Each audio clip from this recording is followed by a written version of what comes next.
through Jesus Christ our Lord. Amen. Thank you very much.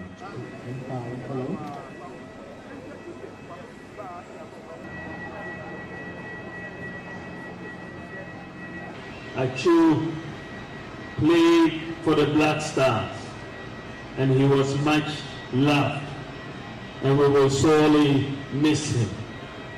I'd like to extend my condolences to the Ghana Supporters Union and to all Ghanaians for this loss. It is a painful loss, a very painful one. So, ladies and gentlemen, as you can see, the body of our dear brother Christian Atsu has been put into the head and it will move straight to its destination.